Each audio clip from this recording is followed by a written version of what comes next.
All right, text scrambling.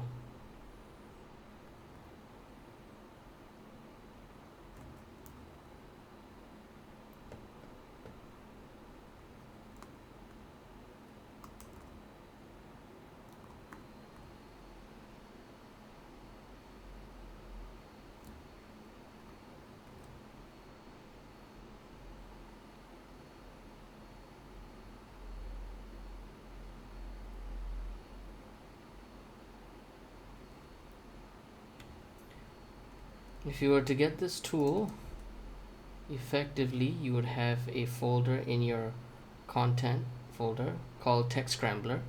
There's a bunch of folders here. This level you're seeing here is just within the levels folder. It's just base level. The main magic comes from these two blueprints here. These examples I have showcased here are 3D widgets for ease of demonstration. I haven't set this up as a third person character template or a first person character template for simplicity reasons. You can absolutely use these in any instance in which you would use it for a text box or editable text. You would replace it with just this thing, WB Text Scrambler. In case the 3D widgets interest you, I have them saved under blueprints. There's three types I have basically. One is this type here, which is the same as this one. And I've even set up the parameters here for you to change around. So min and maximum loading time refers to the amount of time it takes for each character to arrive at its answer. The way this works generally is scrambling through letters purposefully though, so that it's deterministic, and so you can set for yourself arbitrarily how long something takes to each character takes to load up. You can put in the text to play, and yes, the base blueprint that the base widget blueprint it works exactly this way. You tell it the string that you want it to print out. You don't have to do any tinkering, but this does the per character logic of scrambling for you under the hood effectively, but it's all in blueprint, so you can always edit it. Time between each character starting to generate, this just means when the following character begins to generate. So I have it at 0.3 for this example, but I think if I change it, it gives a clear idea of what I'm talking about here. So if I made it 2 seconds, I think it should give you an understanding. So yeah, so it takes, hope no one's counting, but it should be about 2 seconds before the next character pops up. So this gives you proper control over the scrambling, and it's proper scrambling. You don't suddenly see all the characters pop up and then just scrambling. You see it sort of loading. This is quite common actually in JavaScript, but for some reason even in the Unity store they don't really have this type of quote-unquote proper scrambling. So there's that. X and Y, this is just if you want to try adjusting the size of the canvas slot that this widget here occupies. In fact, I should just open it to give an understanding. It's within a canvas slot, so if you give it the X and Y values, it will take up those values for you accordingly. So there's this example. This one's just one to show you that, for example, if you wanted it for printing HP values, something like that, you could do that, and it has all the same controls. And now this is a 3D widget example again, but you can control it the exact same way with a screen widget, not a 3D world space widget.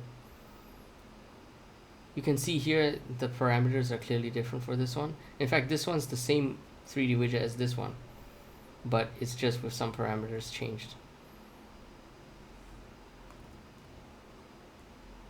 this one is a case where if you wanted to oscillate between different words, you could do that. So yeah.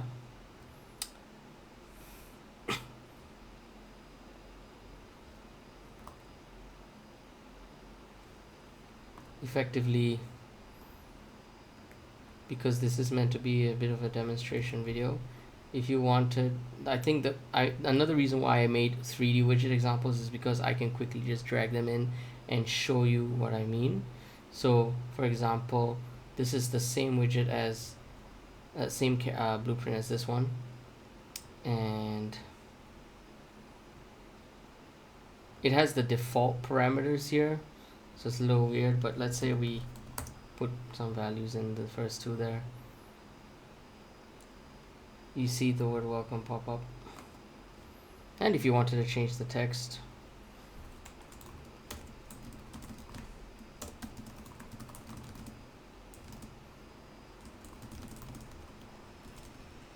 and let's say you wanted the time in between to be a lot faster, but you could say, oh, I want it to feel like it takes a while to, you know, to actually show it.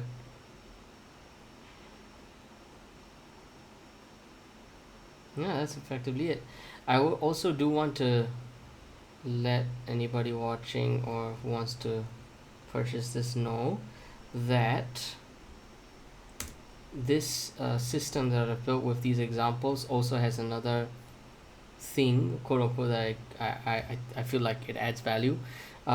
This uses interfaces to communicate with the widget component, and I did this as maybe a little bit of a bonus because most tutorials, most examples, for whatever reason, they show their examples always seem to show with casting, because they try to get user widget and they see that they can't directly communicate with it. You can, you absolutely can, and I've set up this, you know, it has the interface, a clean interface that has all these set up for you. They're named accordingly. In fact, these are how, you know, all the values are being set from here. They're exposed variables, so that's why the blueprints alone can control these variables for you from the outside as a blueprint. It's not a widget blueprint, it contains it as a component. It's because it uses interfaces, and you know, it's a 3D widget example. But you can, again, absolutely, and I do personally use this for my in fact mostly player viewport widgets. Again, just to reiterate, all you would need to do is replace what you would put for a text. You replace it with this widget here. Character is a constituent of this. This calls this widget per character because this is where the scrambling logic is used. This thing splits the string into its various characters. I feel like, just in case, I might quickly yeah, I mean, this, so WB welcome is the widget that is used for this guy. If you see, the class of the widget used is WB welcome, is this one. Yeah, so again, where you would put text, see, this is very simple example. You just have the typical canvas panel, and where you would put text, you put WB Text Scrambler. And within Text Scrambler, you set this these up if you want. Basically, these are the interface functions, which is how I got them to expose. But in case you didn't want to do that, all you would actually do is this. Again, I apologize if it's not super clear. This is a little tricky to make kind of simple, but basically, whatever text you ever want your Text Scrambler to scramble and animate for you, you have to call this Text Scrambler, which is a variable, and call this function, which is scramble. it takes, we're in the base Text Scrambler blueprint here, and once you put in the text to play, it will start on its own. So in this example, I've used interfaces because I wanted to expose them in a blueprint fashion. I feel like I gave the most complicated version use case for a 3D for a widget in this scenario, to try to cover most of the tricky parts of widget building an actor that contains a widget component. So if you wanted to use this in a simpler example, all you would need to know is fundamentally you need to set this with you need to just call this is now the equivalent of your text widget, your text box, and you call scramble on, you determine whatever you want to print. If it's a float, if it's an integer, anything that can be converted to a string, you can scramble.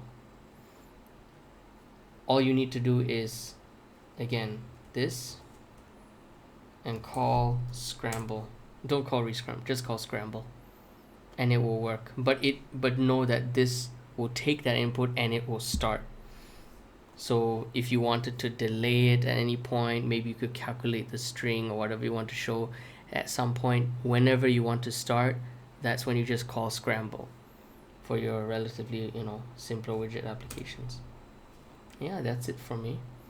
And just to reiterate, this is the structure of the asset. It will be in your content folder, and it will be called Text Scrambler, and you had all this here. I've given this 3D widget example so that in the event that you feel that you would like to build something else, you would like to quote unquote learn from this, you can build off of this for your additional functionality. I've done my best to try to make it cover most of your use cases so that you get more efficient widgets that allow you to communicate more unique information, not that you don't have to depend on casting and all that, and that you get to scramble stuff.